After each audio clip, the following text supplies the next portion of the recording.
Армысыздар, құрметті әдебиет порталының көрермендері. Бүгінгі әдебиет порталының бір суреттің тарих айдарында қонақта ақын Төлеген Айбергенов атындағы әдеби жастар сыйлығының иегері Жұлдызай Ысқақ. Қош келдіңіз. Қайырлы күн. Биыл енді Абай атамыздың 175 жылдығы Хәкім Абайдың мерейтойы деп бүкіл ел болып, президентіміз бастап, осы жыл бойы Абайды насихаттаумен, Абайды зерттеумен, Абайды танумен тағы бір мәрте бір бет қойып жатырмыз ғой, Абайдың бастауына, Абайдың иіріміне, тереңдігіне. Осы орайда сіздің де шығармашылығыңыздың, жалпы өміріңіздің өзегі болатын бір үлкен тақырып десек, ол Абай тақырыбы. Осы бүгінгі бір суреттің тарихына, тарих айдарына бағдарламаның аты айтып тұрғандай, алып келіп отырған осы суреттің тарихынан бастасақ бірінші. Бұл қалай болды? Өзіңізден де енді бір кезде естіген едік, осындай бір сурет табылды. Бұл енді баспасөз беттерінде де жарық көрді. Осы жөнінде өзіңіз кеңірек айтып өтсеңіз. Мен енді өзім сол Абай атамызды неге келген, сонау ақындардың, батырлардың елі Семейден болам.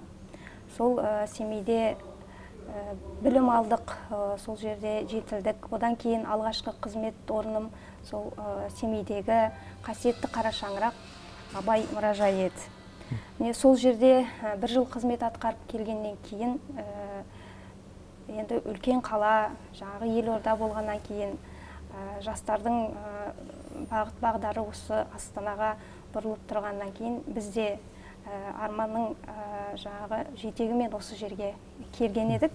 Сол кезде мен бірден жастар сарайына жұмысқа орналасқам. Содан бір күні білмеймін, енді өзі жаңағы сәтін салып тұрма, сол жаңағы жастар сарайындағы төменгі қабатта бір қойма сияқты бір бөлме бар екен. Сол жерге барып қалдым. Қасымда бір кісі бар. Содан барсам, жаңағы оң жақ қапталыма жалт қарасам, бір үлкен кәдімгі сурет көрінді. Сосын енді өнер адам болғаннан кейін, ондай шаң басып жатқан дүниені бір үлкен жаңағы әбестеу көрінді да маған. Бірден қарадым, ол өнер туындысы деп қарап тұрғаннан кейін, енді жақындап қарасам, Абай атамыздың бейнесі. Жаңағы өне бойым шымырлап, көзіме жас келіп, енді біз туғанымыздан ес білгелі Абайды жаңағы өзімізге көз алдымызда жаңағы темір қазықтай көріп, қастерлеп, құрметтеп, есімін солай өскен ұрпақпыз ғой. Жаңағы Абайдың кітабы жерде қалмау керек, Абайдың есімі жаңағы тек биіктерді айтылу керек, Абайдың бейнесі биікте тұру керек деген қағида қалыптасып қалған. Ол суретті көріп, енді өз-өзіме біраз уақыт келе алмай жүрдім. Сосын қасымдағы жаңағы сол жерде істейтін қызметкерден сұрадым, бұл қалай болды деп, бұған қалай жол беріп қойылды екен деп. Енді ол кезде жаңағы басшылық басқа екен, біраз жатып қалыпты сол сурет. Бұл енді арнайы сақталып қойған не емес қойды? Жерде жаңағы қоймада қараусыз жатыр да ол. Бетін шам басқан. Егер ол арнайы бір жаңағы қаралып, күтініп жатса, ол өйтіп қоймада жатпас еді деп ойлаймын. Сол шаңырақтың төрінде тұрса да артық етпейтін сурет. Сосын бірден жаңағы өзім дереу әрекет етейін, енді жаңа қасиетті Қара Шаңырақта істегеннен кейін оған жай қарай салып қалдыра салатындай болған жоқ. Кейбіреулер айтады, неге үйіңе алып кетпедің, үйің төрінде неге тұрмады дегенде ойлар айтылды кейіннен. Бірақ менде үлкен жауапкершілік тұрды. Осы портретті мен қалайда Абай мұражайына жеткізуім керек деген. Портреттің артқы жағына қарасам, жаңа 2002 жыл Бақытжан Мырзахметов деп жазылып тұр екен. Бақытжан Мырзахметов деген белгілі суретші. Сол кісінің жаңағы туындысы деп түсіндім да. Суретте Абайдың болмысына, Абай атамыздың болмысына қатты келеді.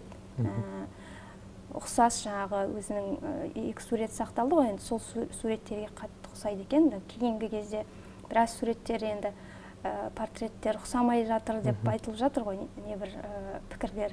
Ал бұл портретте мен сол Абай атамыздың болмысын көрдім. Сосын енді алғаш Елордаға келгеннен кейін жаңағы қаражат жағы аса бір қомақты қаражатымыз жоқ. Енді орналасып жатқан кезіміз, қалтамда бар 1000 теңгеммен жаңағы сол мұражайға автобус арқылы жіберейін деп шештім. Сол кешкі уақытта жұмыстан кейін орап алдым. Одан кейін оны автовокзалға таксимен жеткізетін дейді. Ол кезде мұша болған жоқ. Кәдімгі қоғамдық көлікпен, автобуспен автовокзалға дейін жеттім. Сосын ол өзі менің бойыммен бірдей деп айтса да болады. Сонда енді намыс жібермей тұр ғой. Сөйттім да жеткіздім автобусқа, жаңағы жүргізушісіне, енді бұл сізге аманат деп тұрып, жаңағы үлкен бұл құнды зат деп тапсырдым. Одан кейін ертеңінде сол Абай мұражайының қызметкері Шынар Мұратқызы деген апайымыз күтіп алды. Күтіп алды да бірден сол мұражайға апарып, оны жаңағы өзара талқылап, сосын қорға тапсырыпты. Кейіннен білдім, ол қазір Абай мұражайын өзіңізде білесіз, Үшқайнар бұлақ деген бөлімі бар. Сол бөлімнің төрінде тұр екен. Енді бұл мен үшін үлкен жұмыс, үлкен мақтаныш болды. Мен оны үйімнің төріне де қойып қоятын едім, кез келген жерге сыйлыққа да бере салатын едім, бірақ Абай атамыздың портреті сол өз үйінде тұрған дұрыс, өзінің шаңырағында тұрса деген ой болды. Және сол мақсатқа жеттім деп айтылған. Одан кейін бір қызығы біраз жылдар өтті. Енді мен 175 жылдыққа деп арнайы салам ғой. Осы туралы айтайыншы деп. Біраз жыл үзіліс болып кетті. Бұл тақырып қозғалмады. Одан кейін мен ана портретті өзім алдын ала суретке түсіріп те алмаппын. Енді ол кезде қазіргідей бір ала жөнел фотоға суретке түсіре қоятындай болған жоқ қой. 2012 жыл. Ол кезде жаңағы бірден суретке де түсіретіндей ойда болмапты. Бірден маған өткізу керек болды да, сол мақсатпен жүріп кеттім. Одан кейін енді салайыншы дедім, елмен бөлісейін, бұны халық білсін деп өзім сондай ойда жүрдім. Сосын сол мұражайдың жаңағы қызметкерлеріне, директорының орынбасары Мейрамгүл апайымызға хабарласып, маған суретке түсіріп жіберіңіздерші. Мен осылай жаңағы әлеуметтік желіге салайын деп тұрмын деп, рұқсаттарын алып, сөйтіп салып жібердім. Одан кейін жаңағы Бақытжан Мырзахметов деген кім деп тереңірек зерттегім келді. Жаңағы ғаламторларды аштым, елден сұрадым. Сөйтсем жаңағы Абай тақырыбында жалпы қазақтың зиялыларының біраз жаңағы қайраткерлердің, Шоқан Уәлиханов бар, жаңағы Абай атамыз бар, портреттерін салған екен. Содан кейін не де болса бұл кісі енді өмірде бар екен, Алматыда тұрады екен, есту керек қой, білу керек қой деп телефонын, бізде оқушылар сарайында суретшілер бар ғой, суретші ағаларымыз бар. Сол ағаларымыздан өтініп сұрап, сол Бақытжан ағамыздың телефоны болса тауып берсеңіздер деп.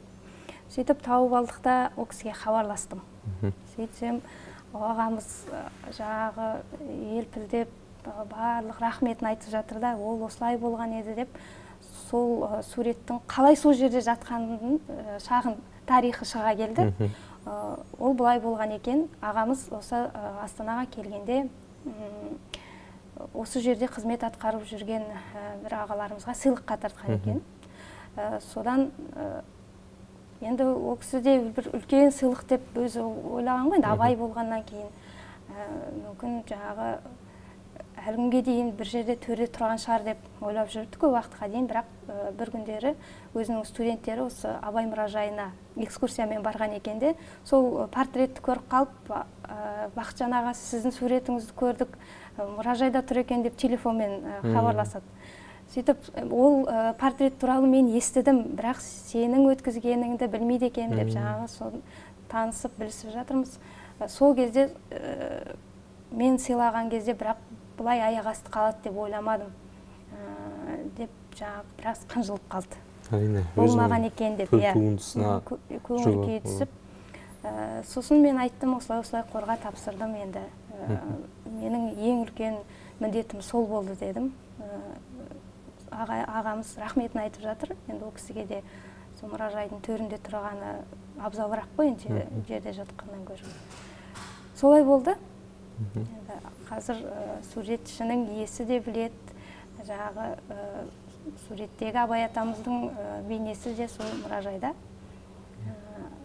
Мен алып келіп отырған суретімнің қысқаша тарихы осы. Абай деген кім бізге? Мейлі ай де, мейлі жарық жұлдыз де, жүрегінде қуат жатқан алапат, ол Абайға барлық жақсы тән атақ. Абай ақын алып шың, өлеңінде зар мұңы бар халықтың, тусадағы не бір мықты жаны дүр, ондай ақын тумайды енді бәрібір. Абай хәкім, ғұламам, қаны бішкен түпсіз тұнық тұмадан, жүрегінде иман гүлін бүрлетіп, Құдайды да тани білген тым жетік.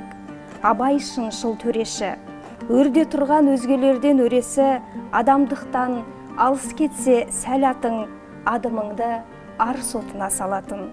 Абай патша, Абай хан, орын алған өлмес өлең сарайдан, келеді әлі көрмесін деп ел қыспақ, ал талашқа адастырмас жол нұсқап. Абай ұстаз, ақылман, әр өлеңі бір кітап боп оқылған, білім нәрі жүректерге еккені, адамзатқа ортақ оның мектебі. Тұла бойы намыстан, Абай батыр, мың мен жалғыз алысқан, Абай ғалам, ғазал өмір азығы, тұтас ұлттың тозбас темір қазығы. Ал енді бұл ол кісінің қай кезде салынған сурет екен, және Абайдың? Енді 2002 деп жазылғанына қарағанда, сол жылдары қайта салды ма деп ойлаймын. Одан бұрын 85-ші жылы Абай плакаты деген туындысы жарық көріпті. Мынау кейіннен салған болуы мүмкін. Ал мұражай ұжымы қалай қабылдады бұны?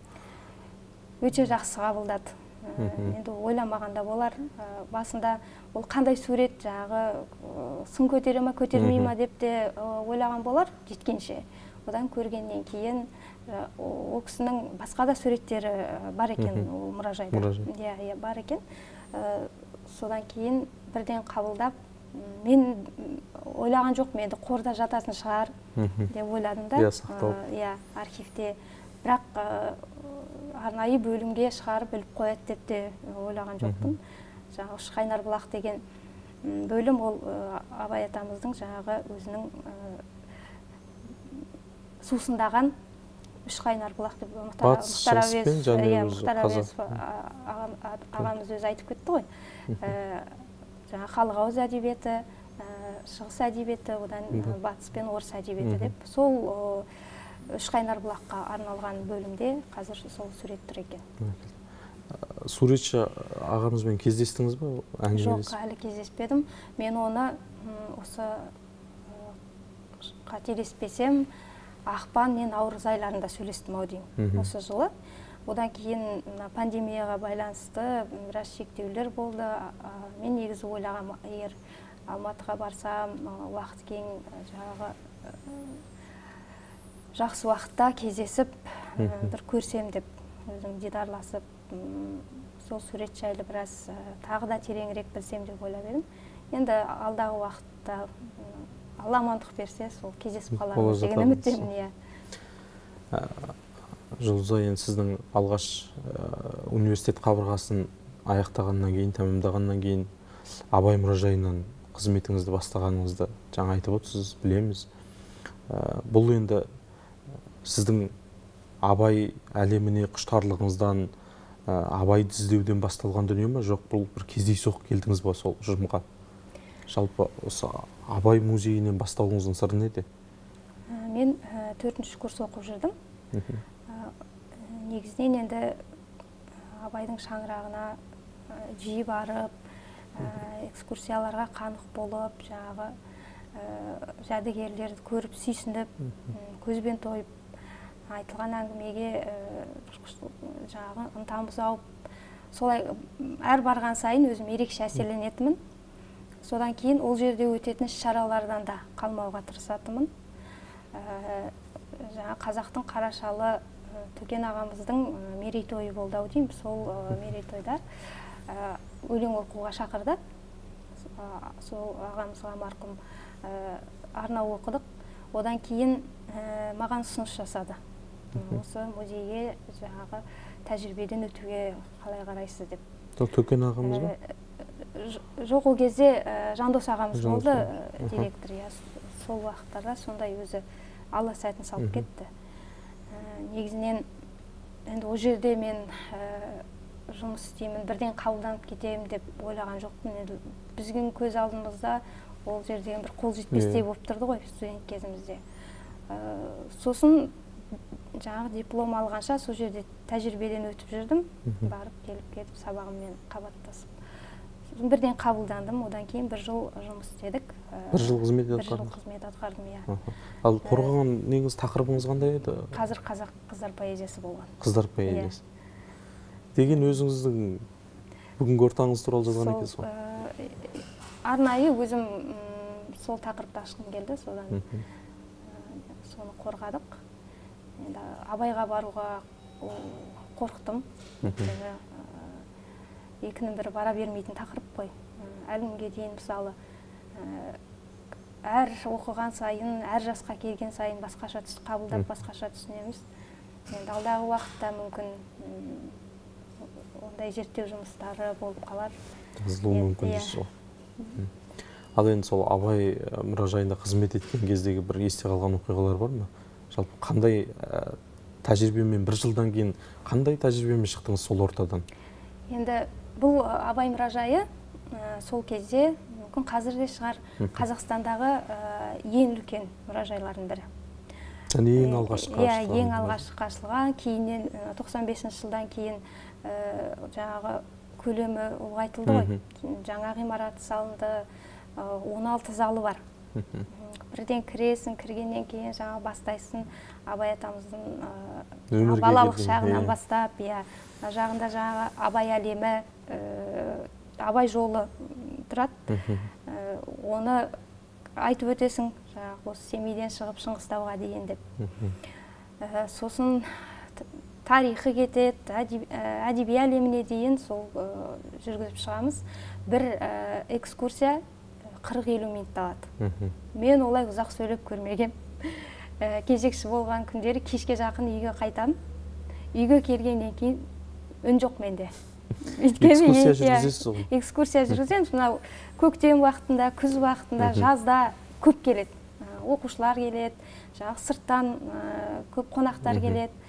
Тіпті жаңағы біреудің тойы болып жатса да, құдаларын барлығын сол бізде әкеп көрсетеді ғой енді Абай. Семейде сол Абай деп бірден жаңағы Семейдің есігі ашылғаннан сол мұражайға апаруға тырысады ғой. Сөйтіп үйге келгеннен кейін үндемеймін. Ертеңінде күш жинау керек. Жаңағы бір келесің, кеткеннен кейін тағы бір экскурсия дайын тұрады. Сөйтіп үздіксіз сөйлеп жаңағы әр айтқан сайын өзіміз де Абайдың әлемін терең танимыз. Сосын небір сұрақтар қойылады. Жаңағы Абай атамыздың осынша әйел болды деп, сол рас па? Мынау кім, анау кім деп енді үлкен кісілер бәріне жаңа сабырлықпен білгенше жауап беруге тырысамыз.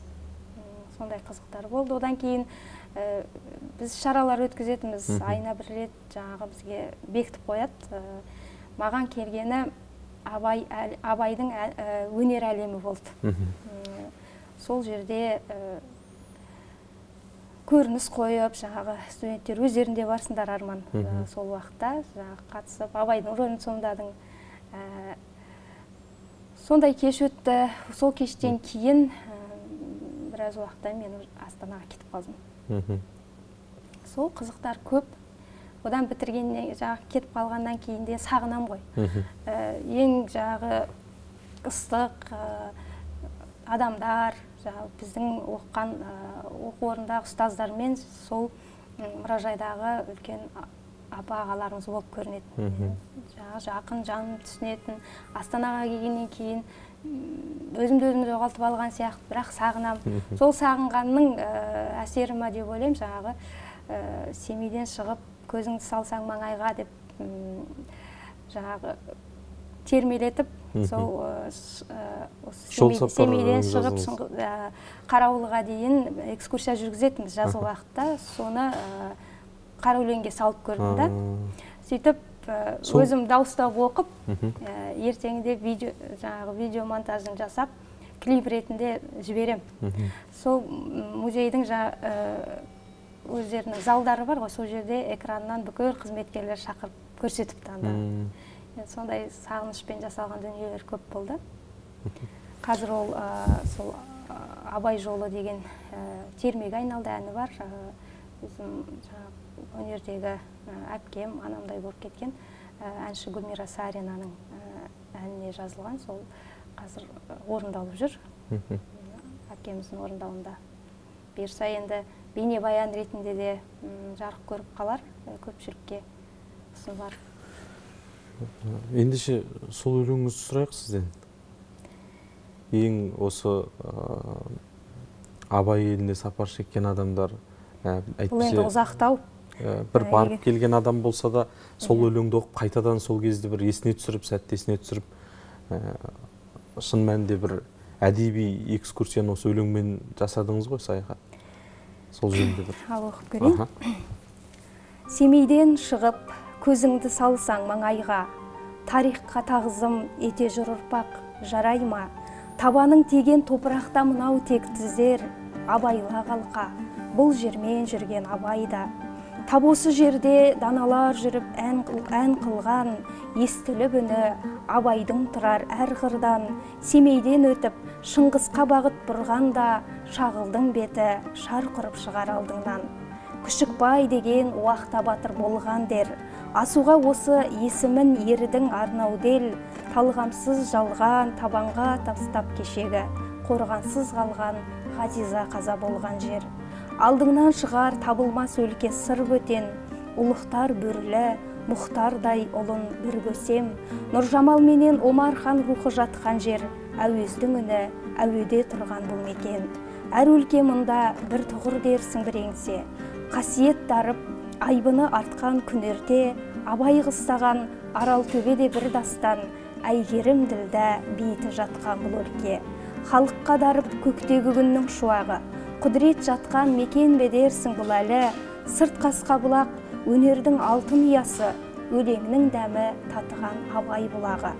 Мазарды көрсең, дұғаңды жаса керөтпей, кесене осы, бағасын салған кеметпей, осына өңір жыр болған талай ақынға, ғашықтар мұңын тербеткен еңлік кебектей. Осынау жерді аңыз қып айтар еләлі, көрмесен егер киесін сезін келдағы, қан сонар шақта қаршыға салған абайдың, серілік құрған мекені болған ералы. Тарихты мынау досқа да оқы жат қоқы, шертіле қалса шежіресінің жоқ шеті, сілемде сілем сыры мен жыры жалғасқан, Құнанбайдың бар әулеті жатқан ақшоқы. Дәуірден өткен, кетеді озып алшақ кім, жырымды тыңда, тарихтың жібін тарқаттым, ер мамай үңі шыңынан шығар орданың, ел қалай білмес, құдірет күшін арқаттың. Осынау жерде сезімдер сыры туыпты, мекенді мынау махаббат оты жылытты, ақын жүрегі өлеңге тұнған абайдың, әйгерім менен тағдырын қосқан шілікті. Әнге бай жер, жырға бай мекен күйге бай, осынау жерден бұйырмас бізге сый қалай, кіндігі болып жай қалған жыр мен жаһанның, алдыңнан шығар жұмақтың төрі жидебай.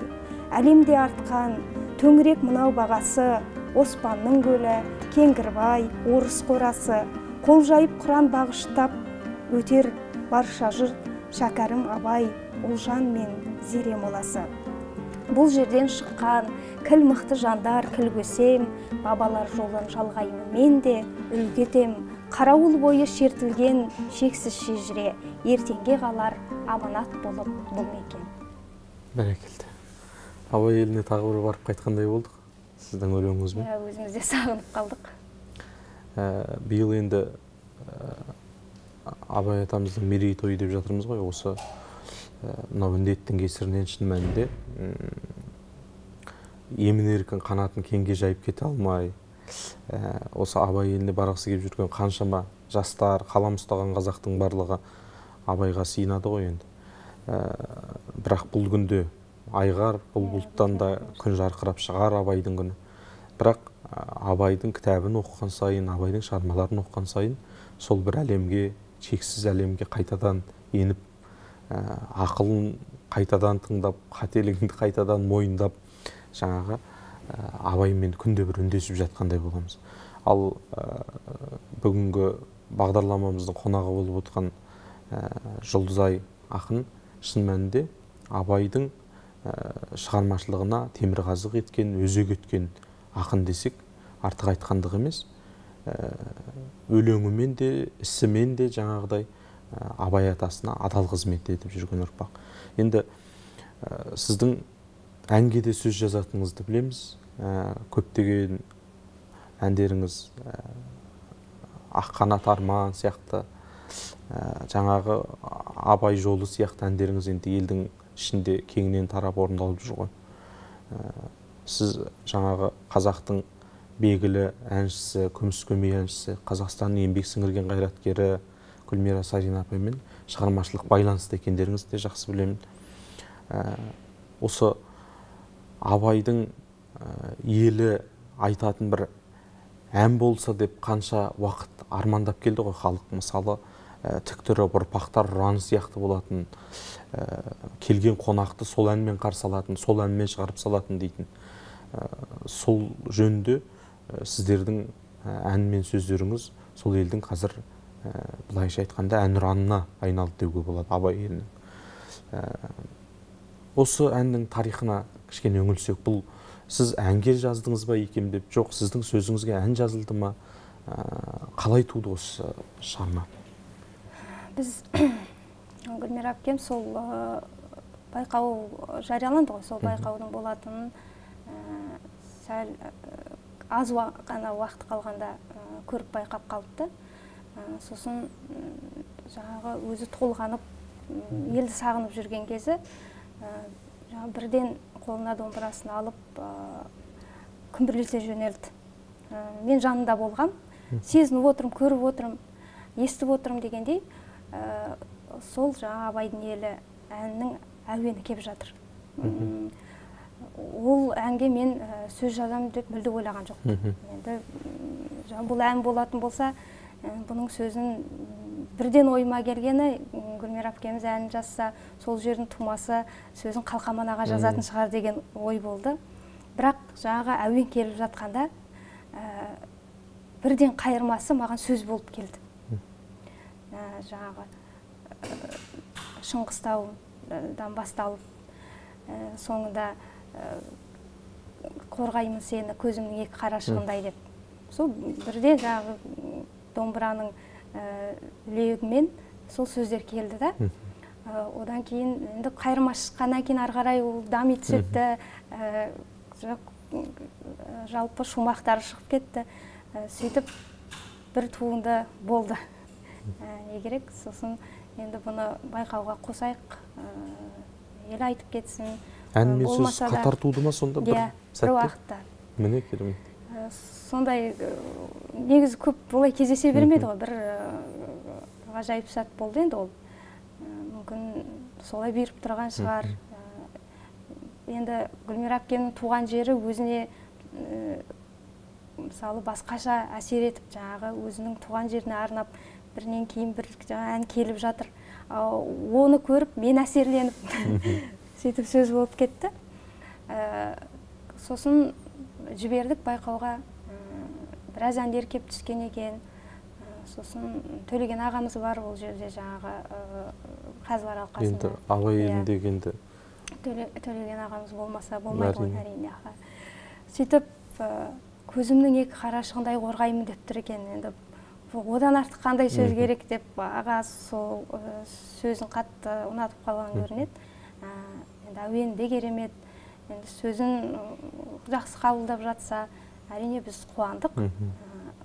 Бірінші орын алады деп енді бірден ойлаған жоқпыз, бірақ сөйтіп хабарлағанда енді анау емес, қазақтың ғұламасы дүниеге келген жердің бұл салтанатты әні болып кетеді деп, былайынша айтқанда бір керемет әсер. Соның буымен біраз шабыттанып, жаңағы Абай ауданының 90 жылдығына да барып, марапатын алып, елге ұсынып қайттық. Қазір ел айтып кетті. Қаламқас ән-би ансамблі әр концерттерінде қалдырмай соңында хормен айтып жүр екен.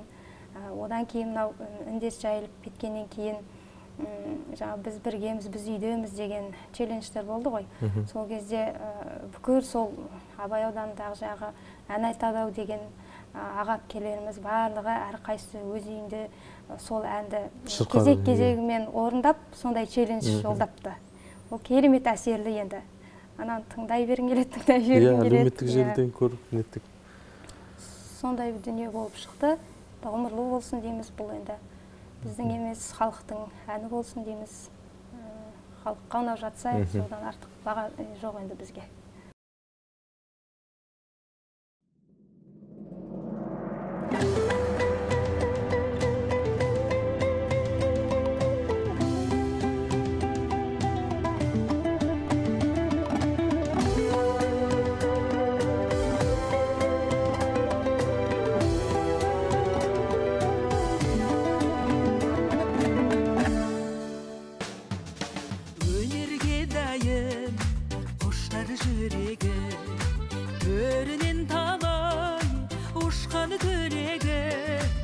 Әлемге аты ән болып жеткен Абай шәкәрім Мұхтардың елі Көнеден жеткен жоғалмай құны Дананың сөзі дала байлығы Болмысы бөлек абзал халқымның Сақталған салты қонағы жайлығы Шыңғыстау түрі дара шыңымдай Өлкені қайдан табасың мұндай Абайдың елі, Абайдың жері Күненің көзі қорғаймын сені Көзімнің екі қарашығындай